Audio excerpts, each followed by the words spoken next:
Assalamualaikum warahmatullahi wabarakatuh. Perkenalkan, nama saya Nadiatul Jannah dari Prodi Bimbingan dan Konseling Pendidikan Islam.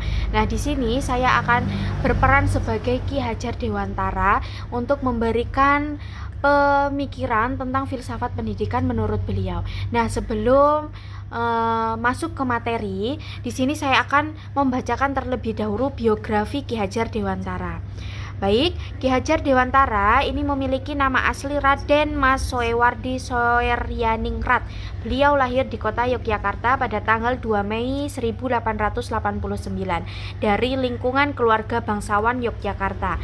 Raden Mas Soewardi Soeryaningrat ini saat genap berusia 40 tahun menurut hitungan tahun Caka berganti nama menjadi Ki Hajar Dewantara. Nah, semenjak saat itu ia tidak lagi menggunakan gelar kebangsawanan di depan namanya. Hal ini dimaksudkan supaya ia dapat bebas dekat dengan rakyat, baik secara fisik maupun hatinya. Baik, langsung saja tentang pemikiran filsafat pendidikan. Nah, pemikiran filsafat pendidikan ini kan ada 3 pemikiran. Yang pertama ada filsafat pendidikan dalam metode pembelajaran sistem Among. Yang kedua konsep tripusat pendidikan. Dan yang ketiga keluarga sebagai wadah pendidikan alamiah. Nah, untuk yang pertama itu tentang filsafat pendidikan dalam metode pembelajarannya sistem Among. Nah, Among sendiri ini kan adalah seorang guru. Nah, pamong itu kan dipadankan dengan istilah fasilitator atau pengarah dalam proses pembelajaran yang memperhatikan perkembangan alamiah siswa. Fungsi pamong itu kan bersifat pembinaan kepengasuhan. Nah, pamong atau guru itu kan disarankan untuk menghindari pemberian perintah dan paksaan berdasarkan instrumen hukuman. Nah, dalam konteks ini, hukuman ini hanya diberikan pada situasi-situasi yang bersifat darurat. Hukuman yang diberikan seorang guru ini harus bersifat edukatif, mengingat fungsi guru ini sebagai seorang pamong dalam sistem pendidikan Among. Nah, dalam pemikiran filsafat pendidikan dalam metode pembelajaran sistem Among ini memiliki semboyan 3. Yang pertama itu ada Ing Ngarso Asung Tulodo, yang kedua Ing Madya Ambangun Karso, dan yang ketiga Tutwuri Handayani. Nah, untuk yang pertama, prinsip-prinsip yang pertama itu Ing Ngarsa Sung Tulada, atau prinsip-prinsip atau metode-metodenya ya. Yang pertama Ing Ngarsa Sung Tulada. Artinya ini di depan seseorang ini harus bisa memberi teladan atau contoh. Nah, dalam pengertian ini bahwa proses pembelajaran atau contoh atau teladan ini menjadi kata kunci kesuksesan dalam pembelajaran. Pembelajaran di sekolah itu kan senantiasa terjadi proses imitasi atau proses peniruan dari contoh atau teladan. Nah, sehingga ketika pembelajaran berlangsung, seorang pendidik ini harus mentransfer pengetahuan tentang sesuatu yang dipelajari siswa dengan benar dan tepat.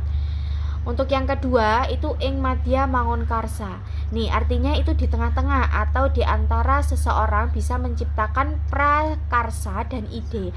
Nah, pada pengertian ini seseorang dapat menciptakan prakarsa atau ide di antara orang lain dalam proses pembelajaran di sekolah.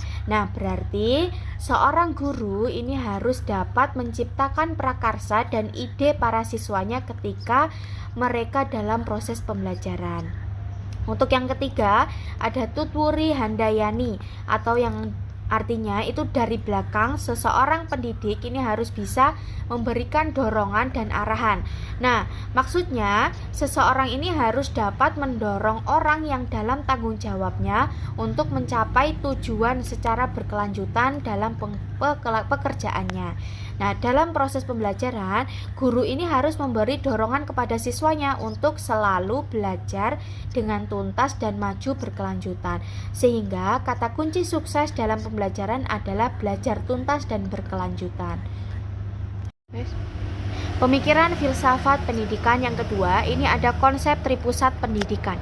Nah, konsep tripusat pendidikan ini adalah gagasan yang menyatakan bahwa pendidikan anak itu berlangsung di 3 lingkungan, yaitu ada keluarga, sekolah, dan masyarakat.